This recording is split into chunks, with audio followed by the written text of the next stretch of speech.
Hello, my name is Pramod, and today I'm very happy to give this test. I'm giving this test for my practice. Thank you.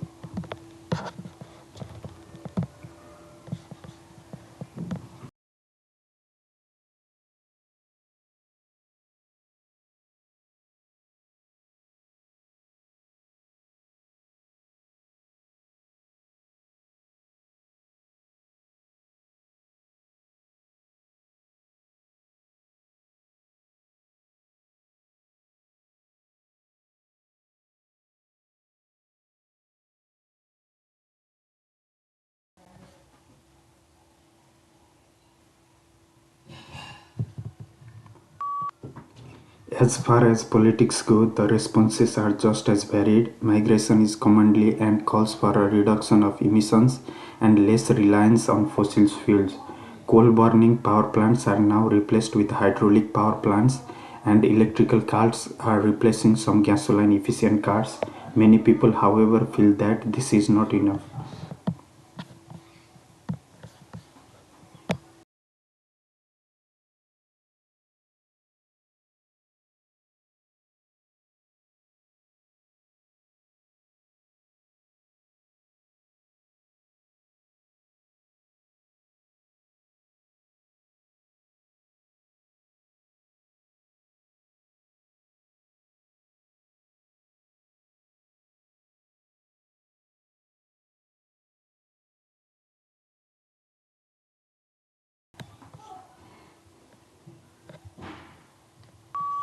Unlike the United Kingdom, which has taken a relatively restrictive approach to the possession of arms, the United States has taken a more lenient approach.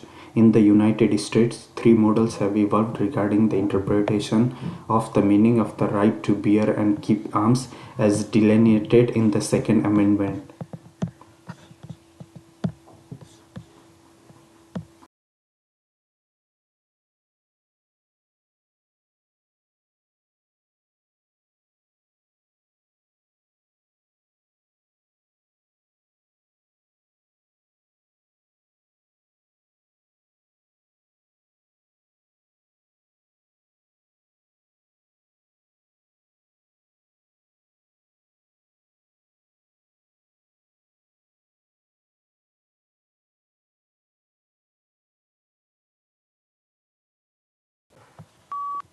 In a genuine republic, the will of the government is dependent on the will of the society, and the will of the society is dependent on the reason of the society.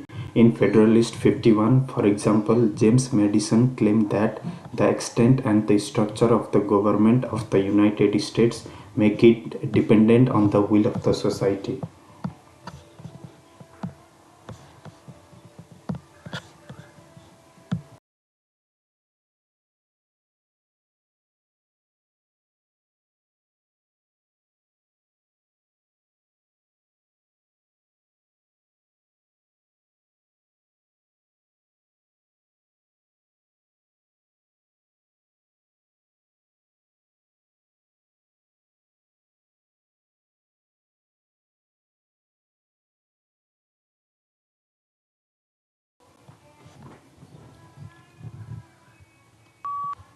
In the past, naming English as a separate subject seemed relatively easy. The textbook selected and graded items of language which were put into content and then practiced intensively. Now items were carefully controlled so that students could cope quite easily. Now English is used as a medium of instruction.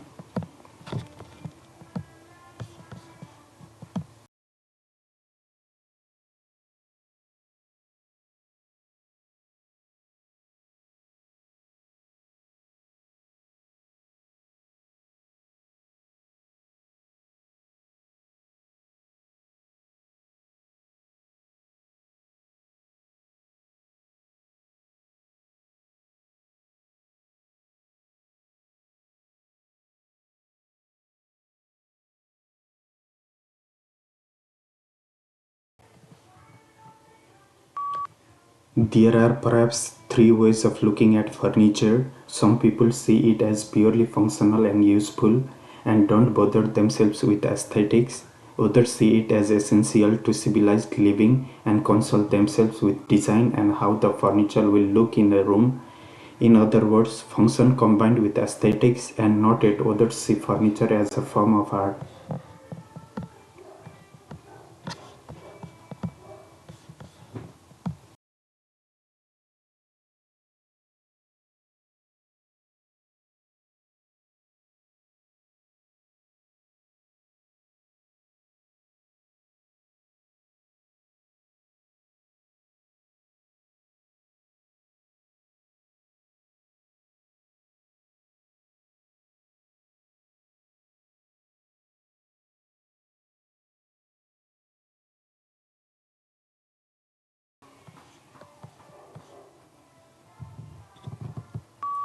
For the purposes of argument, culture is divided into material and non-material, and the speaker aim is to show how they both affect each other.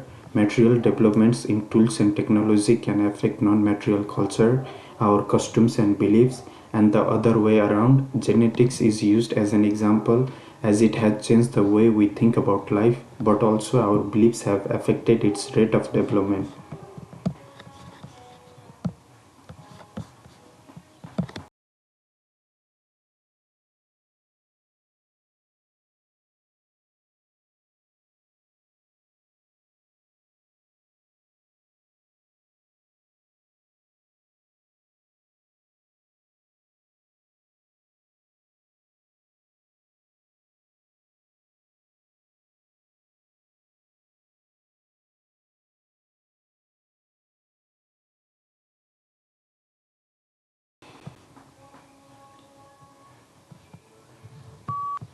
The second group that is particularly vulnerable are night shift workers, and the third group that is particularly vulnerable are people with sleep disorders, particularly sleep apnea.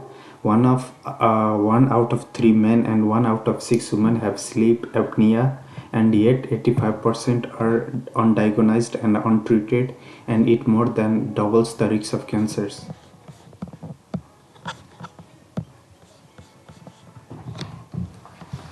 Factors such as cost and function influence the design of a bridge. Factors such as cost and functions influence the design of the building.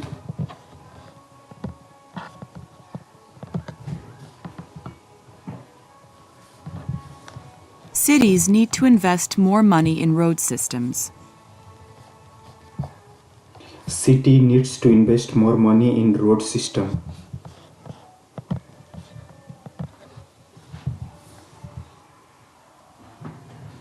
He's shown an interest in exciting new art movements. He shows an interest in the exciting art movements.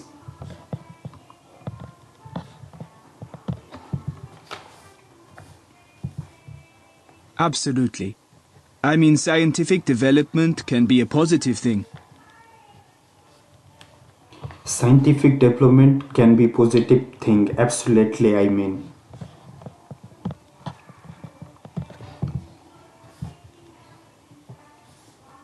Public transport is the best way to travel to university. Public transport is the best way to travel to university.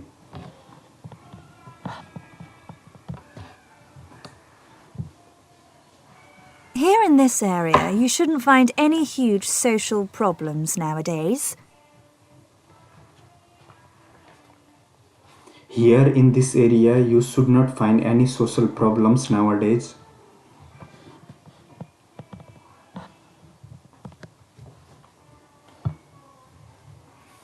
Street lighting allows people to walk home safely at night. Street life allows people to walk safely at night.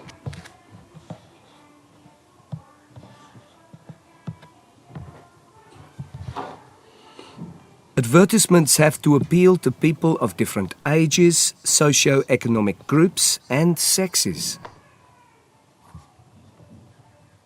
Advertisement have to allocate people of different ages, gender, sex, and ages. Thank you very much.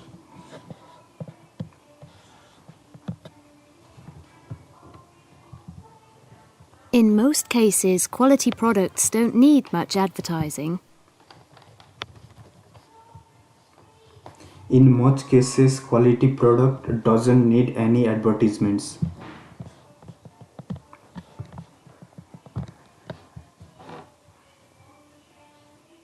During some stages of sleep, your eyes move rapidly behind your closed eyelids. During some stages of sleep movements, your eye moves during eyelids. Thank you very much.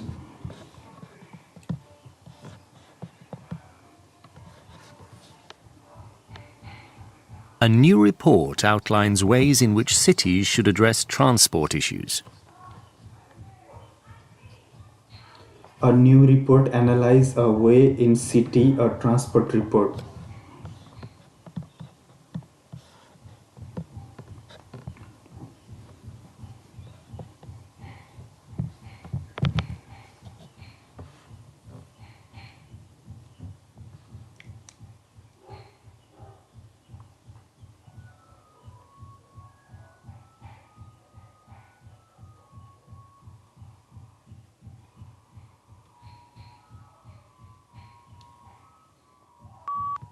The picture gives information about daily processor chip output. I can see chips produced and day. I can see Monday, Tuesday and Wednesday. I can see Thursday, Friday and Saturday. I can see Sunday and 1000. I can see 2, 4 and 6. I can see 8, 10 and 12. I can see 14, 16 and 18. I can see blue color and gray black. I can see chip output. Some elements are maximum and others are minimum. To conclude, the picture is very informative.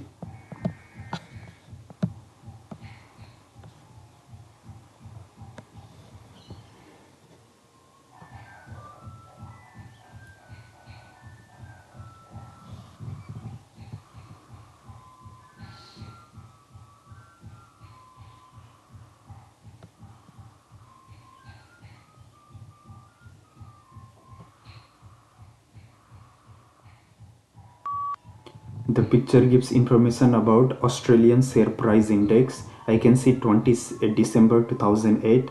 I can see pink line. I can see 3530 and 3540. I can see 3550 and 3560. I can see 10 and 1030. I can see 11 and 1130.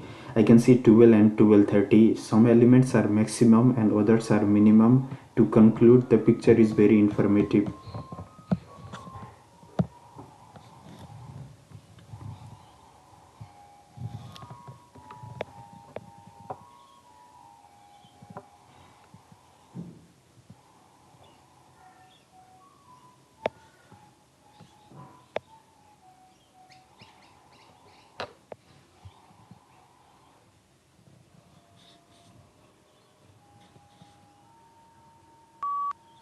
The picture gives information about population densities. I can see square kilometers and selected countries. I can see Greenland and Australia. I can see Bangladesh and Bermuda. I can see Singapore and country. I can see person per square and I can see kilometers. I can see 2000 and 4000. I can see 6000 and 8000. I can see 10,000 and 12,000. Some elements are maximum and others are minimum. To conclude, the picture is very informative.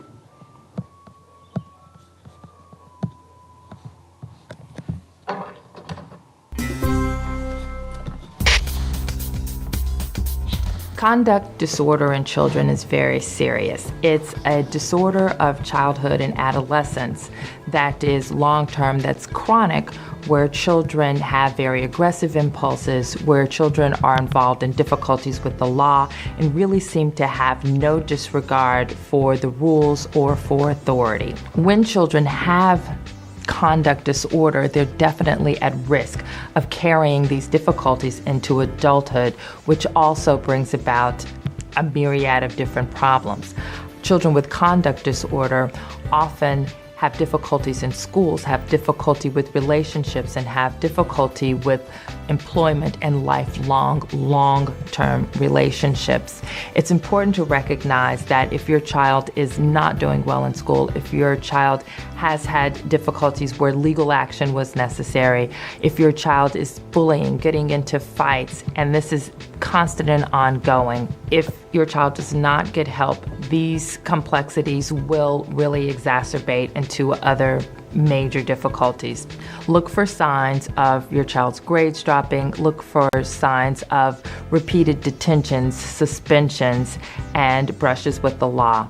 Parents, please recognize that if your child has signs of conduct disorder, the sooner you get help, the sooner your child can start to learn more adaptive behaviors.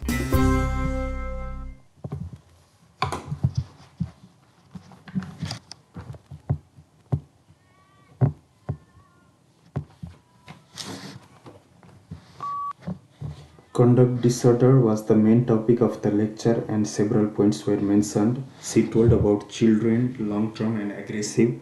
She told about risks, adulthood and problems. She told about schools, relationship, employment and legal action. She told about fight, bullying, science and law. She also told about parents and conduct disorder. To conclude, the lecture was very informative.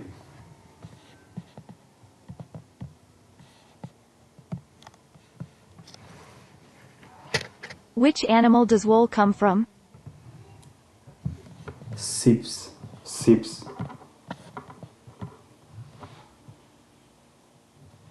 Which country is in the southern hemisphere, Australia or Canada? Australia, Canada, Australia.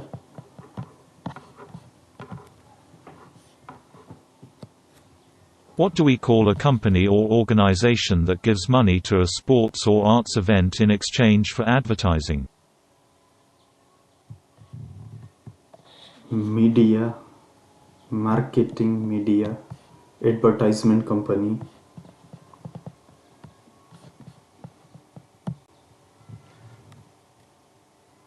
What do you call a professional trained to treat illnesses? Doctors,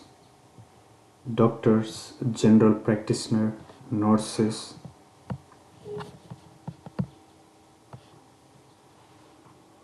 What desk should you go to when you first arrive to stay at a hotel? Check up, book rooms.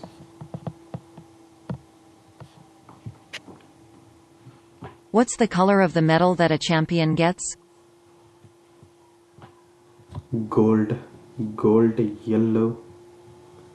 yellow, orange, red.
Well, our research team spent a year looking at the way local government is functioning, talking to the stakeholders, surveying the community, and basically we identified three main issues, three main areas of concern when it comes to government at the local level of the town or city. One of them, and perhaps this is the most important one, is that we need to enable citizens, ordinary people, to take more responsibility as co-authors of their civic lives. They need to be able to determine what kinds of services and facilities they need, and also think about how they can contribute in those areas, how they can become involved. A second area we looked at was how to create a public service and public servants who are able to actually support citizens in what they want and need. Now, this should perhaps happen in a more down-to-earth and less bureaucratic way than we've seen in the past. I'm talking about moving towards a more customer-directed approach across the board. Finally, we need to look at the relationships between national government, local government and citizens, because that has not been functioning as it should. We've had over-directive centralism, and a kind of mistrust has emerged between national and local bodies, and it's the citizens who bear the brunt of this.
Yes, it's funny you should mention Merwin. Until about a year ago, I thought England was the only country that had a poet laureate.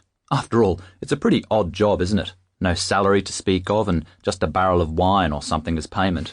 But he was, or is, the American poet laureate, isn't he? That's right, but quite a few other countries have one too. I know. I looked into it a bit. Other countries in the UK, for a start. Wales, as you'd expect, with their Eisteddfods and long poetic tradition. And Ireland and Scotland. I think some places that were colonies or in the Commonwealth have them. Canada, for example. And who's that wonderful Caribbean poet? The one that wrote Omeros. Derek Walcott. That's him. He was the poet laureate of St. Lucia. But what about the rest of Europe? Don't the French have such a thing? No, I don't think so. They've got the Academy, and you get elected to that if you're considered the best in your field. But I think Germany might have. No, it wasn't Germany. Somewhere else, but I don't remember. By the way, you're a bit behind the times in thinking what they get paid as a barrel of wine. All that changed long ago. But one of the more recent ones asked to have it back.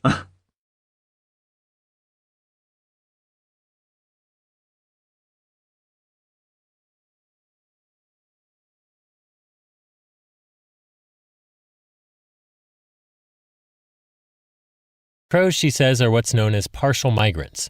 Every year, some members of the population migrate between breeding grounds and their overwintering grounds, like parking lots. But others just stay put.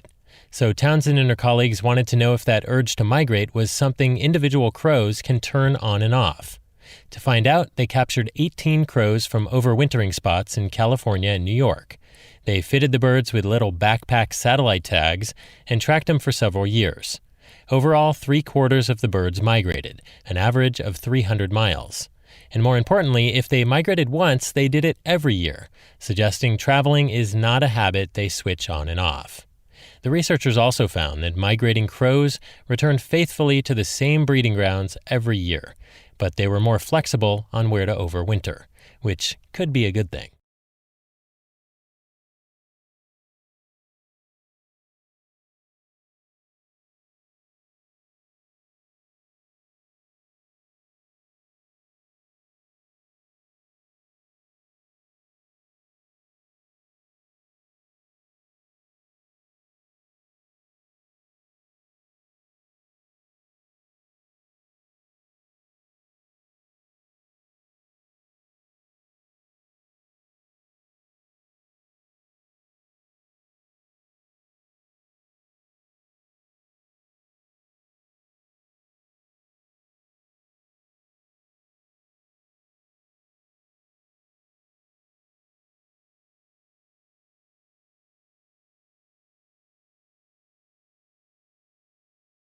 Last year, astronomers observed 2 neutron stars collide, a crash transmitted in gravitational waves to detectors here on Earth.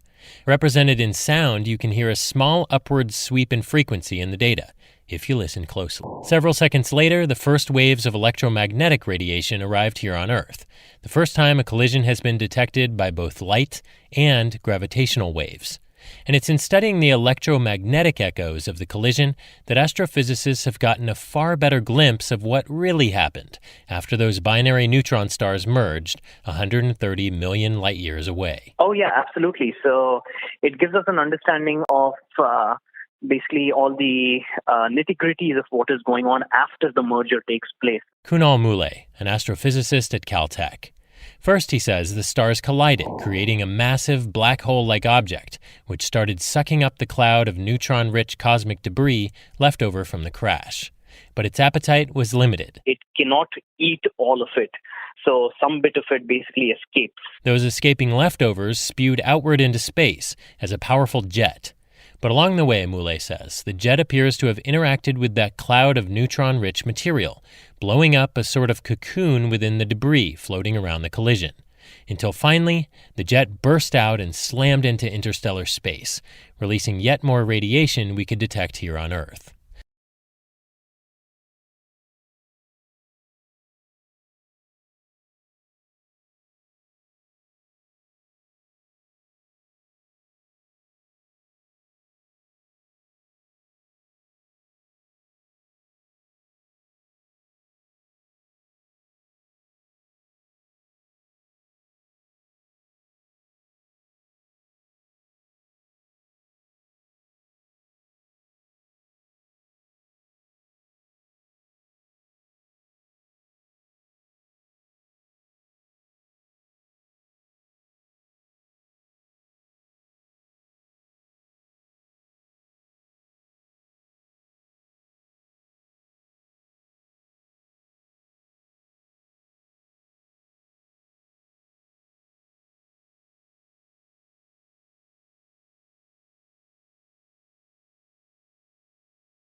Well, Alex, the National Association of Realtors is at least putting the champagne on ice. The industry group says the slight rise in sales for previously owned homes shows the housing market is finally stabilizing, which is the first sign of a recovery. Now, that, of course, is an interpretation of the numbers. Alex, and one that's coming from an organization known for being somewhat of a cheerleader for the housing market, since its members are made up of realtors who've been losing a lot of money in the slump. Now, for a more sober view, I talked to Wesley Housing economist Carl Case, and he says the slight uptick in sales hardly offsets the fact that numbers are down 20% from the year before.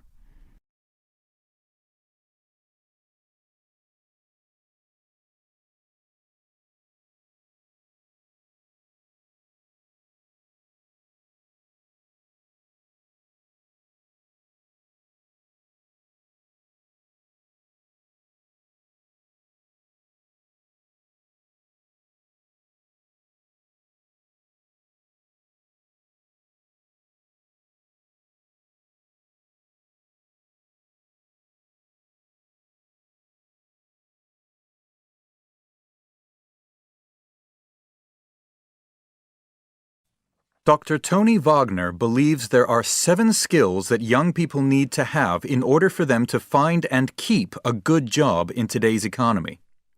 But he thinks our schools are focusing too much on tests and academic performance and aren't doing enough to teach those skills.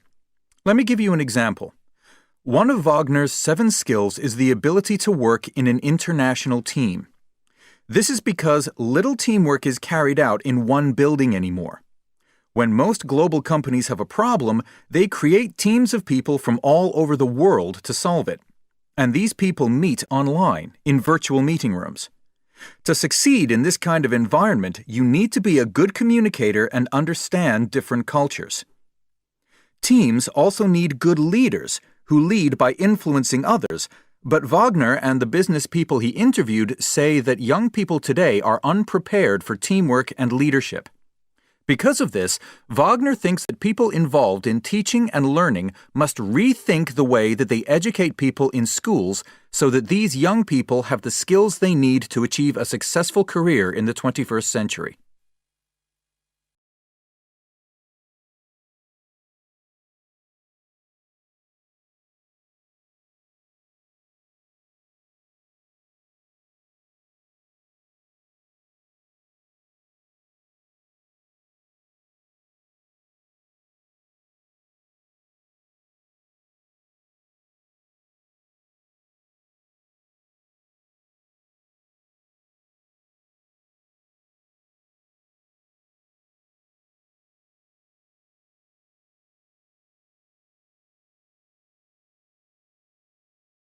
So it seems that, well, despite the fact that more couples are childless and more people are working in the cities, the pull to the suburbs has continued. Over 50% of Americans, that's about 158 million, live in the suburbs now. While in 1990, that figure was around 48%. That's actually a difference of 40 million. Rural areas, on the other hand, have not seen the same pattern at all. Populations have declined over the past 20 years, and now only 16% of our nation lives there.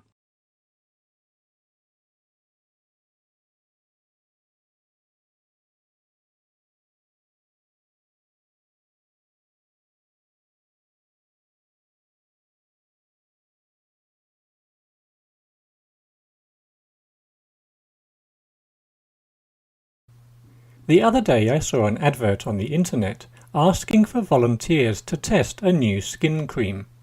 It was an anti-aging product. How is it possible for a cream or lotion to stop us looking old? I don't think any skincare goods can make us look younger.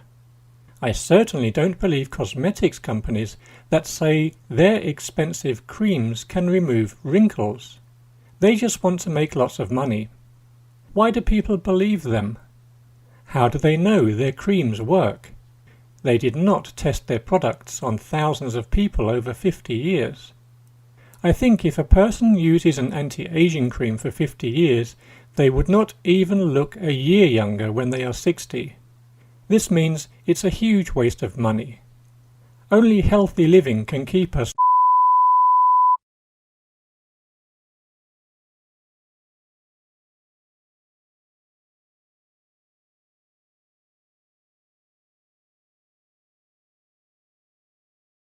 Cells cannot remain alive outside certain limits of temperature, and much narrow limits mark the boundaries of effective functioning. Enzyme systems of mammals and birds are most efficient only within a narrow range around 37 degrees centigrade. A departure of a few degrees from this value seriously impairs their functioning. Even though cells can survive wider fluctuations, the integrated actions of bodily systems are impaired. Other animals have a wider tolerance for changes of bodily.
We all know that elephants aren't really scared of mice, but a new study shows that they're really not crazy about something even smaller, ants.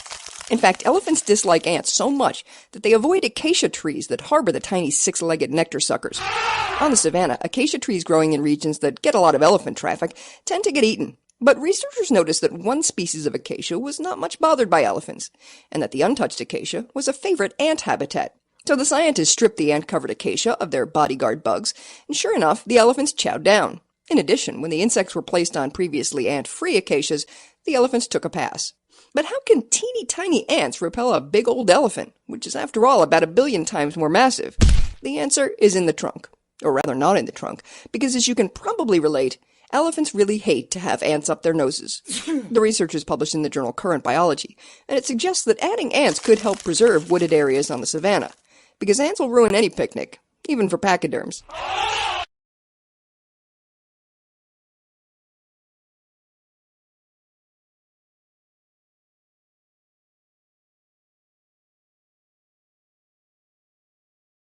It takes a Y chromosome to make a man, but that doesn't mean its counterpart, the X chromosome, plays no part. In fact, it has a big role in making sperm. To study X evolution, researchers first sequenced the human chromosome more accurately than ever before. Then they compared the code to that of a mammal whose evolutionary lineage split from ours about 80 million years ago, the mouse. It turns out that humans and mice share 95% of their X genes. This finding was no surprise. In the 1960s, biologist Susumu Ono suggested the X chromosome would evolve slowly and thus remain similar in most mammalian species. But some things did change over evolutionary time, or rather 144 things. 144 human X chromosome genes had no counterparts in mice, and these genes seem to be constantly developing. Many of the genes remain dormant in females, only becoming active in tissues involved in sperm production. The study is in the journal Nature Genetics. Clearly, the X chromosome exceeds its feminine responsibilities, which is excellent news for male fertility.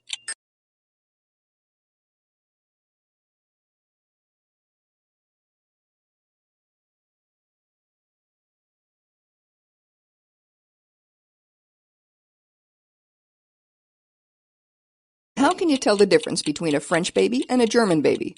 No, it's not that one is wearing a saucy little beret while the other is tucked into a tiny pair of lederhosen. Well, maybe that's part of it. But a new study in the journal Current Biology shows that the babies actually sound different because the melody of an infant's cry matches its mother tongue.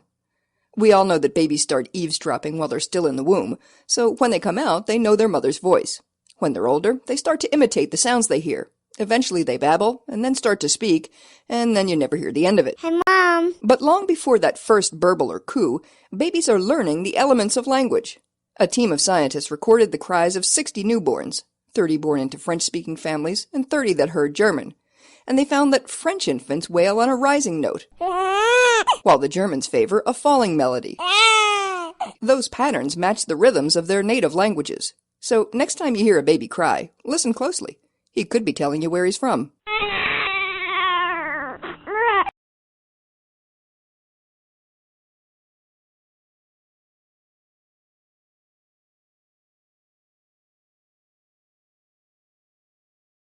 The department will continue to offer 3 new scholarships next year.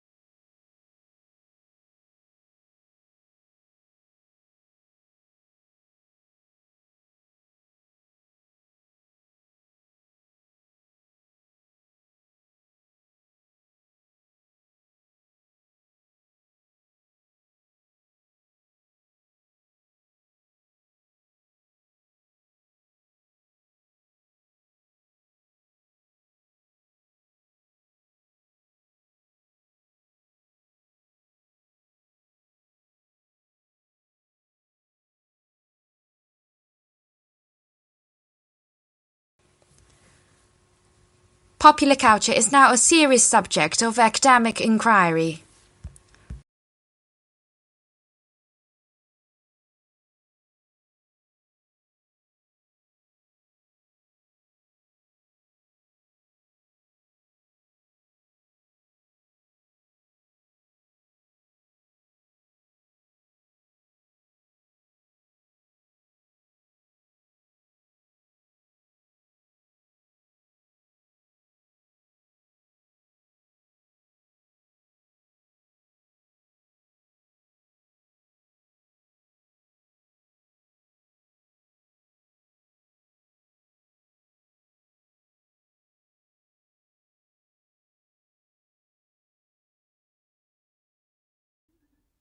The reading list will be available before the course begins.